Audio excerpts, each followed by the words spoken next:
चीन दौरे पर हैं। उन्होंने शंघाई सहयोग संगठन यानी SCO के रक्षा मंत्रियों की बैठक में हिस्सा लिया।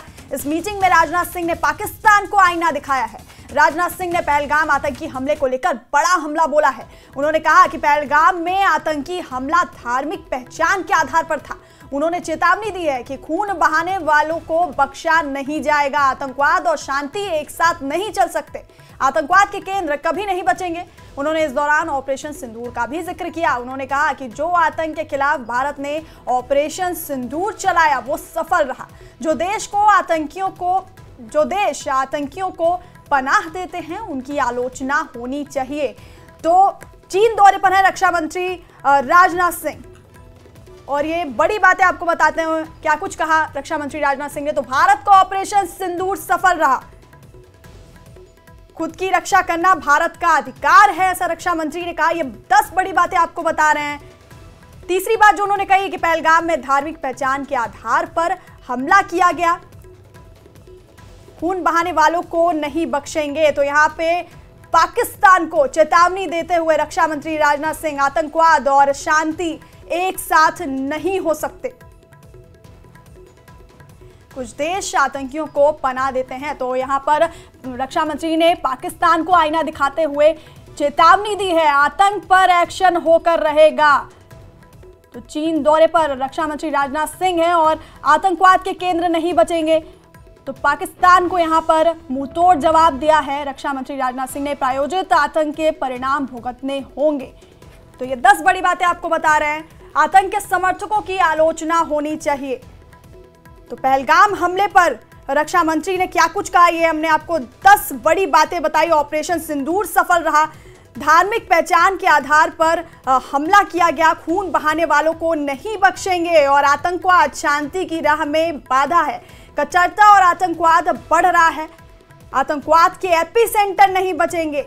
तो आपको बता दें कि चीन दौरे पर रक्षा मंत्री राजनाथ सिंह हैं। उन्होंने शंघाई सहयोग संगठन यानी कि SCO के रक्षा मंत्रियों की बैठक में हिस्सा लिया और इस मीटिंग में राजनाथ सिंह ने पाकिस्तान को आईना दिखाया है। राजनाथ सिंह ने पहलगाम आतंकी हमले को लेकर यह बड़ा हमला बोला। उन्होंने कहा कि पहलगाम में आतंकी हमला धार्मिक पहचान के आधार पर था। साथ ही उन्होंने चेतावनी दी कि खून बहाने वालों को बख्शा नहीं जाएगा। आतंकवाद और शांति एक साथ नहीं चल सकते। आतंकवाद के केंद्र कभी नहीं बचेंगे।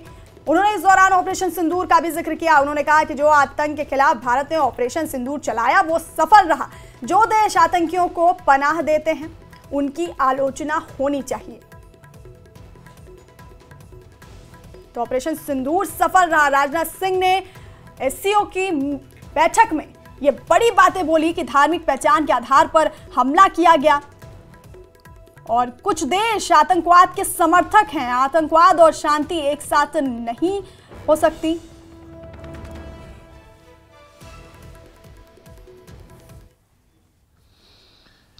India's zero tolerance for terrorism is manifest today through its actions.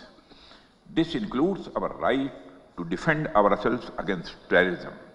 And we have shown that epicenters of terrorism are no longer safe, and we will not hesitate to target them. We should also take proactive steps to prevent the spread of the radicalization among our youth. The RADS mechanism of SCO has played a significant role in this regard. The joint statement of the Council of SCO heads of state on countering radicalization leading to terrorism, separatism, and extremism issued during India's chairmanship symbolizes our shared commitment. Excellencies, we should seek to counter the technology used by terrorists, including drones, for cross-border smuggling of weapons and drugs. In our interconnected world, traditional borders are no longer the sole barriers against threats, and instead we face an intricate web of challenges that range from translational terrorism and cyber attacks to hybrid warfare.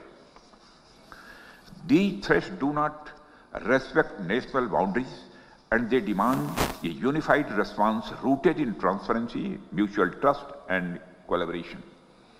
India reaffirms its resolve to fight terrorism in all its forms and manifestations. On 22nd April 2025, the terror group, the Resistance Front, carried out a dastardly and a heinous attack on the innocent tourists in Pahalgam, in the Indian state of the Jammu and Kashmir. 26 innocent civilians, including a Nepali national, were killed. Victims were shot after they were profiled based on the religious identity. The Resistance Front, which is a proxy of UN-designated terror group Lashkar-e-Toiba, claimed responsibility for the attack. The pattern of the Pahalgam terror attack matches with LET's previous terror attacks in India.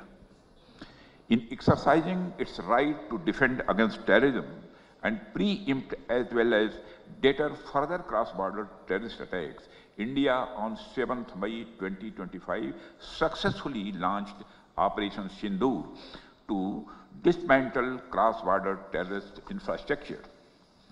We reiterate the need to hold the perpetrators, organizers, financiers, and sponsors of reprehensible acts of terrorism, including cross-border terrorism, accountable and bring them to justice.